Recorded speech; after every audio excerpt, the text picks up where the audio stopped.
For this video, we will be looking at the urinary system and having a little mini lecture over it. To remind you from what we've learned in lecture, the urinary system's main function is to maintain homeostasis by regulating the amount of water and ions in our body fluid by filtering blood plasma and creating urine. In order to accomplish this, the urinary system requires the help of nephrons, which are the functional units of the kidneys.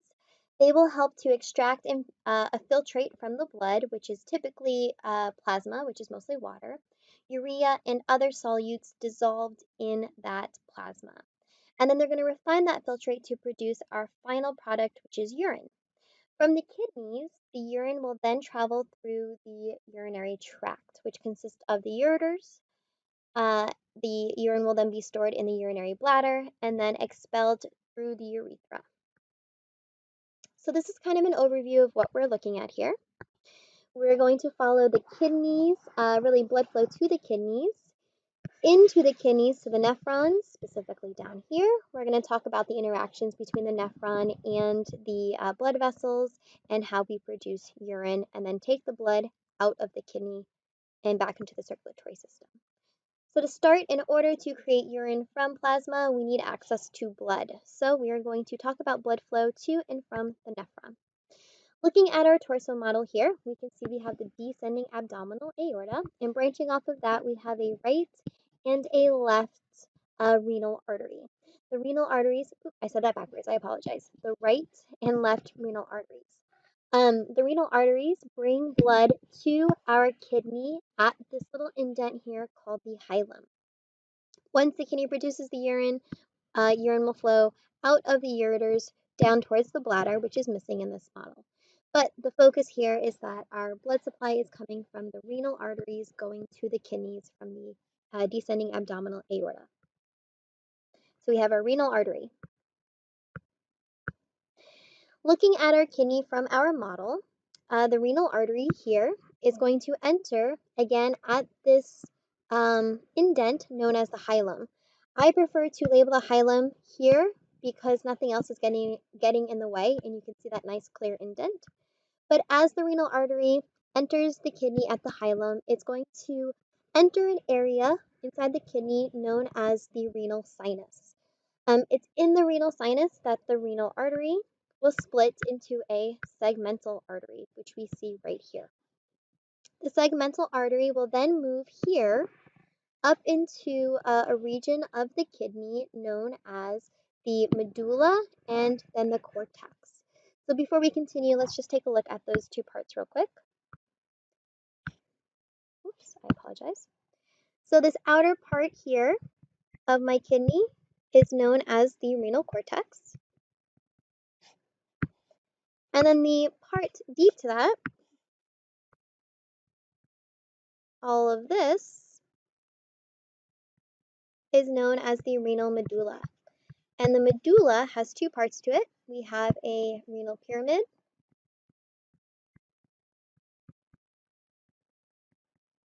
and in between the pyramid, we have renal columns.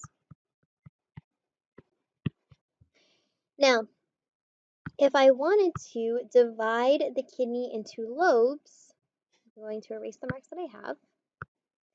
I would take a section through a renal column up to the cortex on either side of my renal pyramid, and then this would be a renal lobe. I want to make note of that because the next part of our artery, we just came from segmental, will be called an interlobar artery because it's coming up in between the lobes of the kidney. So again, we had renal artery to segmental artery to interlobar artery. And we're seeing our interlobar artery here coming from the segmental artery. Now, after the interlobar artery, we are going to come across here at the corticomedullary junction as the arcuate artery. We're forming an arc over that renal pyramid. From the arcuate artery, we give rise to smaller branches known as interlobular artery. Please pay special attention to this. Oops, I apologize. Please pay special attention to this, interlobular versus interlobar. Interlobular is a smaller blood vessel and it's located in the cortex. So one more time, blood flow through or to the nephron in the kidney. We have the renal artery, which gives rise to segmental arteries. Those give rise to interlobar arteries. Those give rise to arcuate arteries. And then those give rise to interlobular arteries. This is a good time to kind of pause this video if you wanted to and see if you can write that pathway down. Okay, so from my interlobular artery, I am going to move to the nephron. So what I've done is I've zoomed into one of those lobes. We have my renal pyramid down here in the medulla, and then here's my cortex. To kind of get you up to speed, here's my interlobar artery. Here's my arcuate artery at the corticomedullary junction where the medulla and cortex meet. And then here is my interlobular artery. My interlobular artery is going to give rise to these little bitty branches here going to the nephron known as afferent arterioles. Afferent meaning towards, arterial, small artery. This afferent arteriole is going through it's going to a fenestrated capillary bed inside of my nephron known as the glomerulus. The glomerulus is a hard word to say, so if you're struggling, don't worry. But this is where plasma will actually be filtered. Once the initial filtration is complete, we are going to move away from the glomerulus and out of the nephron from a efferent arteriole. So to, again, review, our interlobular artery, afferent arteriole to our glomerulus. So afferent arteriole to a glomerulus, that would be inside here. And then exiting out of that would be my efferent arteriole. Think of E for exit. From the efferent arteriole, we are going to form two capillary beds, the peritubular capillary beds, which sit up here, and the vasa recta capillary beds. In real life, these capillary beds are intertwined with different parts of my nephron, so that way we can continue to filter the fluid inside the nephron, either adding to it or taking out from it. Now, my peritubular capillaries and vasa recta capillaries are going to drain either into my arcuate vein or an interlobular vein. So again, my vasa recta will drain into an arcuate vein, and my peritubulars will drain into an interlobular vein. From there, so we just zoomed out from that area. From my arcuate vein and my interlobular vein, we are going to continue to drain in an interlobar vein, and then out the renal vein. There is no segmental vein. And then this is showing the renal vein leaving the kidney and going into the inferior vena cava.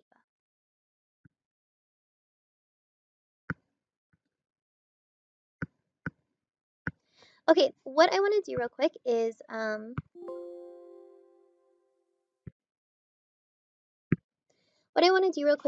a slide here and just kind of walk you through that one more time.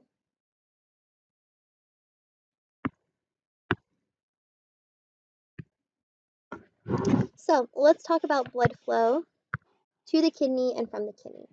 So from my renal artery, I'm going to enter.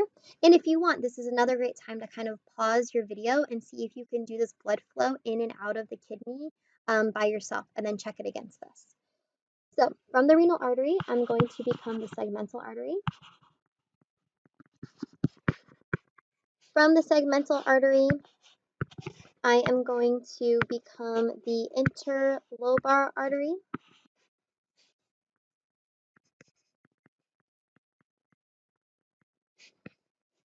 The interlobar artery will feed into the arcuate artery, and then the arcuate artery will feed into the interlobular artery.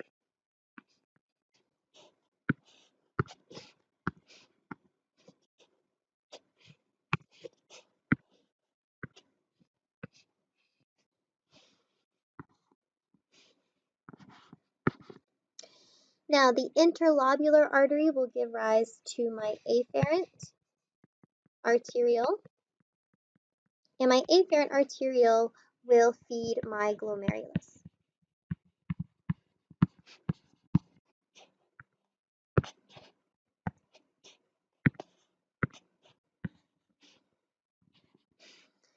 My glomerulus is that fenestrated capillary bed that will filter the plasma, and then blood leaving the glomerulus will leave through the efferent arteriole.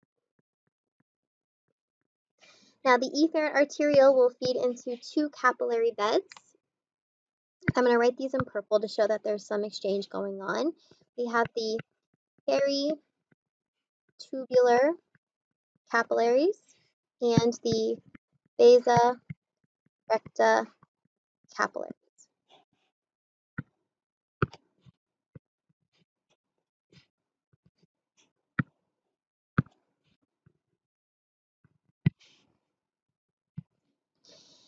Each of these will drain into a different vein.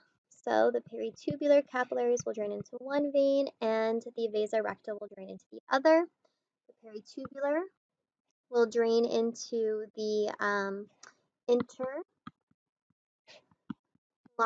vein, while the vasa recta will drain into the arcuate vein. Now, the interlobular vein drains into the arcuate vein, and then the arcuate vein will continue to drain into our interlobar vein.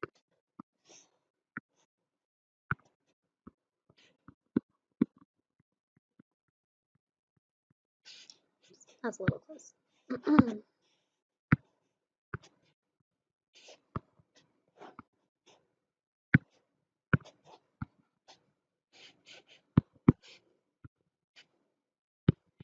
And our interlobar vein, as I mentioned, will drain into the renal vein. So no segmental vein. So just a quick little flow chart here of the blood flow in and out of the kidney, really to and from the nephron. I'll clean it up as best as I can in case you want to save it. Artery. Oops, I apologize for that.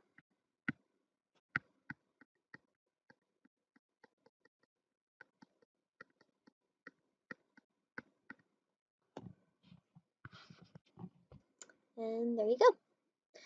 Okay, so let's move on to the actual nephron. The nephron, again, is the functional unit of the urinary system, meaning it does most of the work, and that work is filtering blood and the plasma specifically in it. It has four different parts to it. We have the renal corpuscle, we have the proximal convoluted tubule, the nephron loop, and then the distal convoluted tubule. So looking at our nephron, the renal corpuscle, which is our first part here, has two distinct structures to it. One we've already learned, which is the glomerulus. The other is the glomerular capsule surrounding it. Some of you may know this capsule as Bowman's capsule, which is an acceptable answer. It's just a dead old guy's name. Once my filtrate enters the renal corpuscle, it's going to travel through the nephron. And as I mentioned earlier, you can see here that the peritubular capillaries are intertwined with parts of the nephron, as are the vasa recta. And that's because even though most of our filtration is here, infiltration is defined as the movement of plasma and any solutes dissolved in it into the glomerular capsule, there is a small amount of filtration that occurs elsewhere in the nephron, and that's through two functions, which are tubular reabsorption and tubular secretion. So before we move on, let's just add here that filtration is the process that occurs here.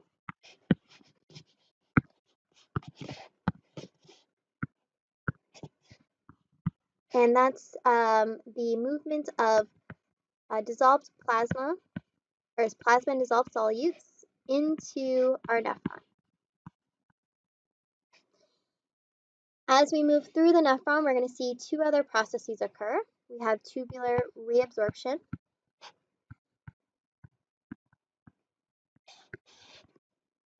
And tubular reabsorption is the movement of material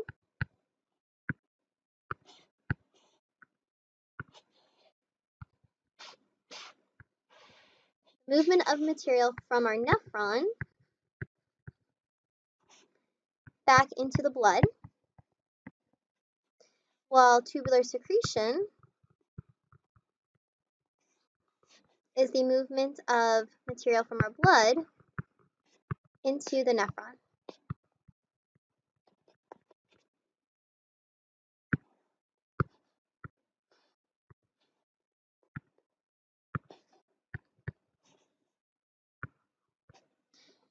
Okay, so I'll refer to these two definitions as we continue to move through the nephron. So again, renal corpuscle, first part of my nephron, glomerular capsule and glomerulus are part of that renal corpuscle where filtration takes place. Then we're going to move to the proximal convoluted tubule. If we break down this word, proximal means closest to the renal corpuscle, convoluted means bendy, and then tubule means small tube. So it's at the proximal convoluted tubule that we'll see a lot of tubular reabsorption, which means that sometimes we get rid of things we actually want to keep during this filtration process. So we will move things from the proximal convoluted tubule back into these blood vessels specifically wrapped around it, which are the peritubular capillaries, around tubule capillaries. So the body can maintain the stuff that it actually wants to. From here, my filtrate will move down to the next part of my nephron, which is the nephron loop. Now, the nephron loop has two parts, and anytime you guys are labeling a nephron, I always encourage you to trace the nephron from start to finish because the descending limb and ascending limb can switch depending on which way your nephron is facing. So the descending limb is coming from the proximal convoluted tubule, and it moves down the loop, the nephron loop, and then the ascending limb moves up the nephron loop on its way to the distal convoluted tubule. Now you'll see some reabsorption and secretion here. If we're reabsorbing, we're going from nephron to blood vessels. So in this case, we'd be going from nephron loop to vasa recta. If we're secreting, we'd be going from vasa recta into the nephron. Sometimes we need to secrete because we didn't filter everything we needed to up here at the renal corpuscle. So we have the ability to do that in other places in the nephron. All right, so we did the renal corpuscle, the proximal convoluted tubule, and the nephron loop. The last is the distal convoluted tubule, where we will see some more secretion. We will see more secretion occur. Again, this time, if we look at secretion, it's moving from blood to nephron.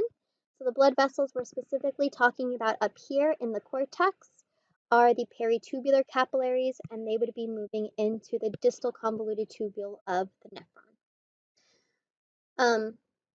From here, all of our filtrate is going to be collected by a collecting duct, so from other nephrons, and then we'll move out my renal pyramid.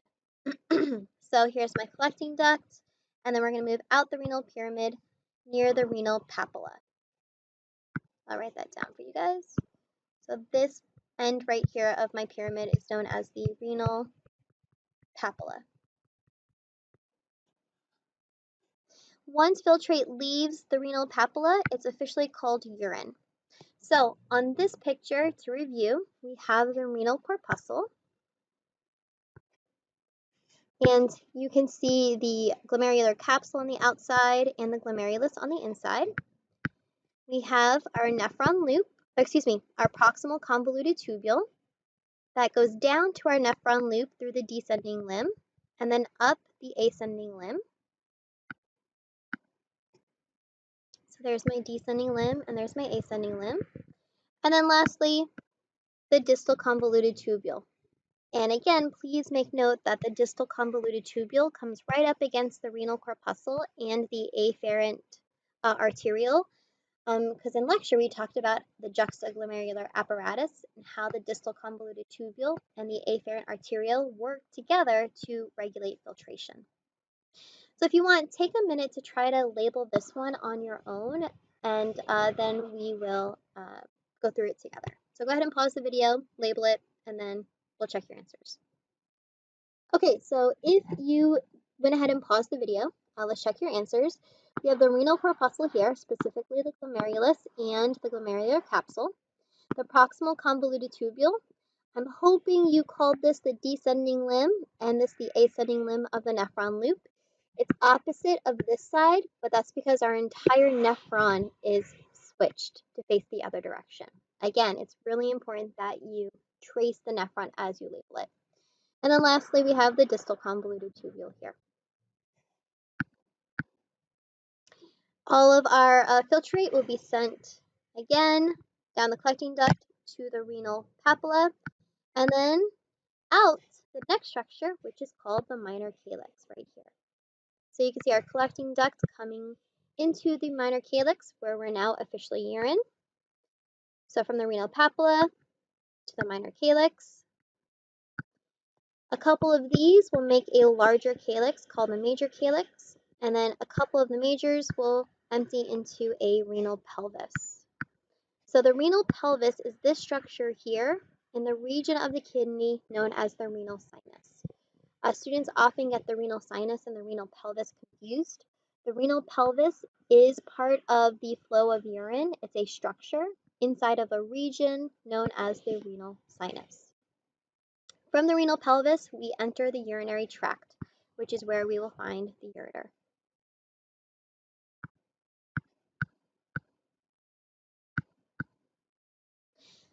Okay, before we talk about the specifics of the before we talk about the specifics of the glomerular capsule, or the renal corpuscle, I should say, let's go ahead and try one more summary. We'll just include it right there. Okay, so let's try to jot down the parts of the nephron. So go ahead and pause the video if you want, and then play it, and I will walk you through it. You can either write it in a flow chart or you can draw it out. Either one's fine. Okay, so let's look at nephron anatomy. The nephron has four major parts. The first part is known as the renal corpuscle. It has two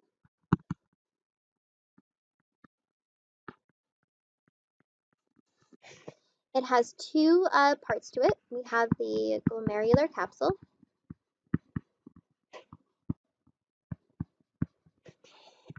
and inside the glomerular capsule we have the glomerulus.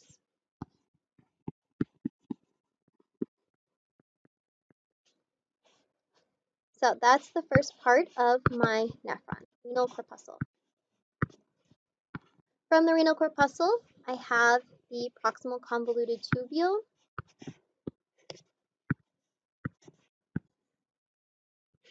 which you can abbreviate for right now, not on an exam, the PCT. Then I have the nephron loop,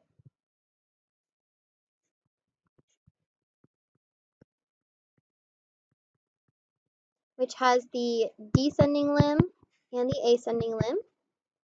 And then lastly, I have the distal convoluted tubule, which will abbreviate that should be number 4.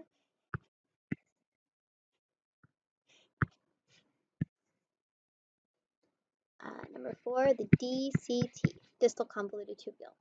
So that is how filtrate flows through my nephron from my renal corpuscle to the distal convoluted tubule in my nephron. Okay, speaking of the renal corpuscle, let's take a closer look at its anatomy. We have the juxtaglomerular apparatus formed by the afferent arteriole and the distal convoluted tubule. If we go back a couple slides, I asked you to pay special attention to this right here, how the DCT comes into contact with the afferent arteriole. That's because the DCT has a good idea of what filtrate is looking like as it leaves the body, and it can help the afferent arteriole to regulate fluid or filtration rate, I should say. So this is a cross-section of the distal convoluted tubule, and these cells right here are known as macula densa cells. They're going to communicate with the smooth muscle cells of the afferent arteriole, known as the juxtaglomerular cell, and help them to decide whether or not they need to constrict or dilate in order to affect filtration rate. If we're looking at filtration rate, the idea is that if we want to increase filtration rate,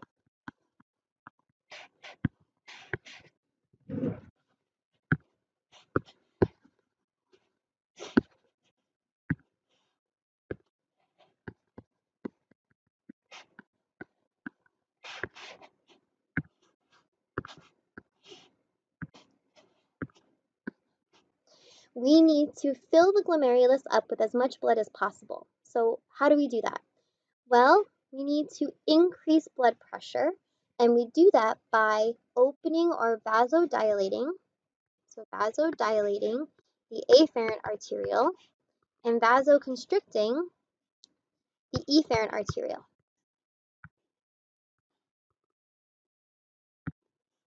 So again, vasodilating the afferent arteriole and vasoconstricting the efferent arteriole. So that means we're letting blood flow into our glomerulus, but constricting the efferent arteriole so blood stays in here. And that means we're increasing blood pressure in here and helping it to be filtered because we're forcing blood through the fenestrated capillaries. Not forcing the blood, but forcing the plasma through the fenestrated capillaries. If you want to decrease filtration rate, we do the opposite.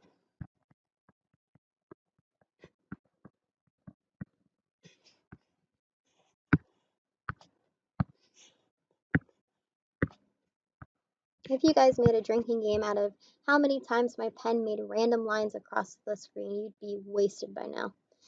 All right, so if I want to decrease filtration, I am going to restrict blood flow into the glomerulus, but allow blood to leave the glomerulus, thereby decreasing blood pressure and, as a result, decreasing filtration. So in order to do that, I want to essentially cut off my blood supply here and let whatever blood's in my glomerulus out. So I will vasoconstrict the afferent arteriole and then vasodilate the efferent arteriole.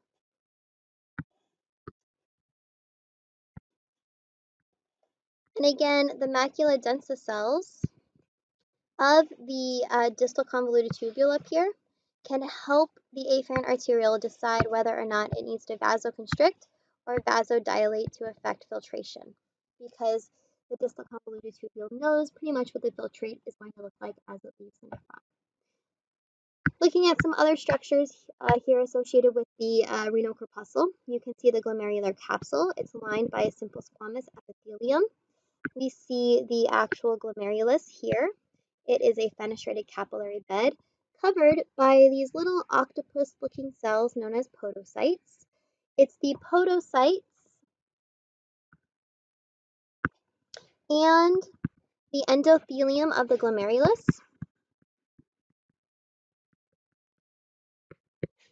as well as the basement membrane holding them together, that creates the filtration membrane that we talked about in lecture.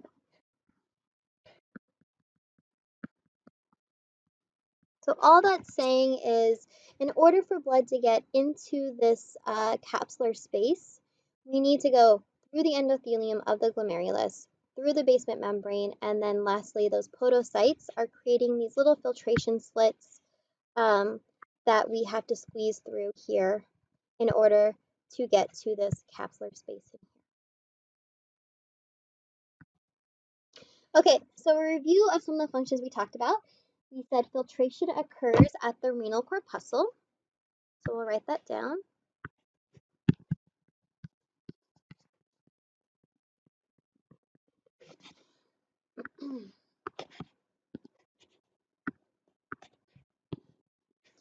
It's when that blood pressure forces plasma and any of the dissolved solutes into the nephron. We talked about reabsorption. Reabsorption can really occur everywhere else in the nephron, but it's from nephron to blood. So solutes are reclaimed from the filtrate in the nephron and put back in the blood. Now, again,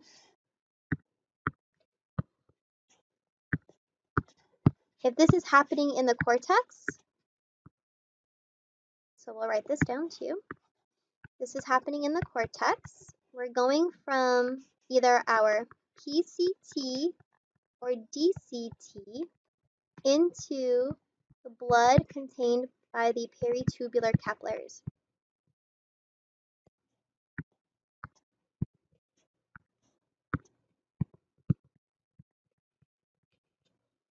If this is happening in the medulla, we are going from our nephron back into the blood in the vasa recta capillaries, often just referred to as the vasa recta. Secretion's the opposite though. Sometimes we have too much hydrogen and other toxins in our blood and we weren't able to all filter it out at the renal corpuscle. So in this case, we are going to go from blood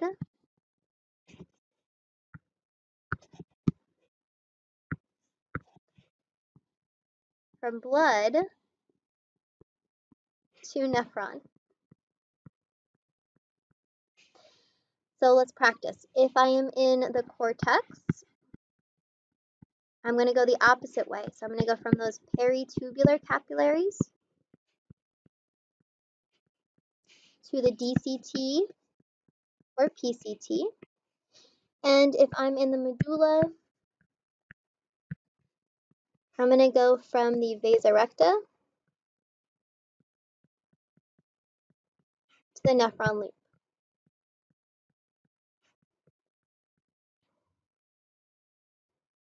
And then lastly, excretion is the final product when we are removing urine from the body. So we're going to go through the urethra from the urinary bladder, and we get the urine in the urinary bladder from the ureters.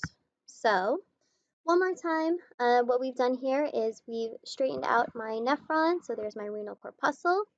And then this is the rest of the tubes showing reabsorption from nephron to blood, secretion from blood back to nephron, and then lastly, excretion through the urinary tract, which is what we're going to talk about next.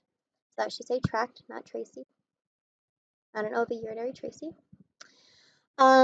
Starting first with the ureters and then ending up at the urethra. Please make note of these words. Students often confuse them. So here are the kidneys, and coming from the kidneys, we can see our ureters. The ureters are tubes that are retroperitoneal and help to bring that urine down to the urinary bladder. They do rely on some peristalsis to help fight gravity, especially when we're laying down. They have some unique anatomy about them. Their mucosa is on the inside, a transitional epithelium.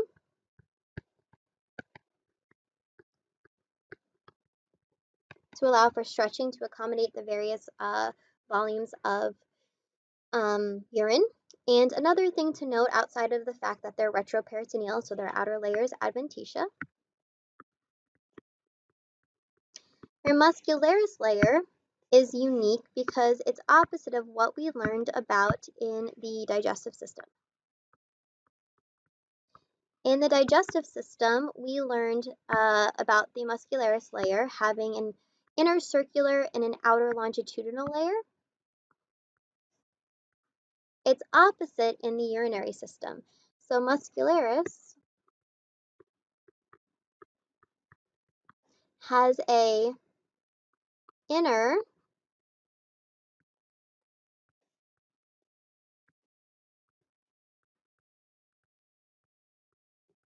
longitudinal layer and an outer circular layer. So the organization of those two layers is opposite of what we saw in the digestive system.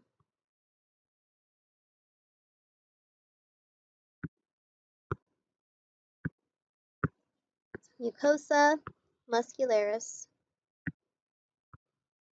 and adventitia.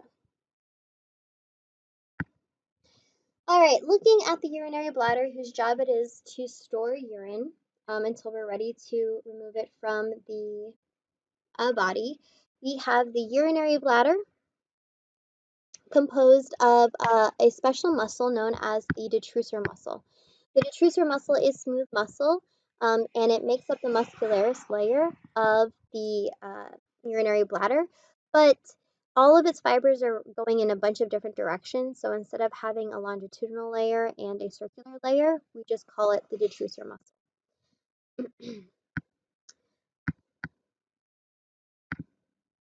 Now, the two ureters or ureters open on the posterior side of the urinary bladder. So what you see here are the ureteral or ureteral openings. Those, combined with the internal urethral opening or internal urethral orifice, create this triangular structure that helps to funnel urine out of the urinary bladder, and it's known as the trigone. When we're ready to expel the urine, the detrusor muscle will contract, forcing urine down through the trigone and out the urethra. This is an involuntary process as the internal urethral sphincter will contract and relax without influence from us, but the external urethral sphincter here is skeletal muscle, so it is a voluntary sphincter. Now, the male urethra is slightly different. They have a trigone just like us, so the bladder is similar. They have the ureteral openings and the internal urethral orifice to form the trigone. They also have the detrusor muscle, and they too have an internal urethral sphincter that is involuntary, made of smooth muscle, but they have different parts to their urethra. So this is the prostate gland. The part of the urethra inside of it is the prostatic urethra. Then surrounded by the external urethral sphincter, we have the membranous urethra. And then after the membranous urethra, we would have the penile or the spongy urethra within the penis. And again, the external urethral sphincter is right there. Okay, I hope you found this mini lecture helpful for both lecture and lab. If you have any questions, please send them to me.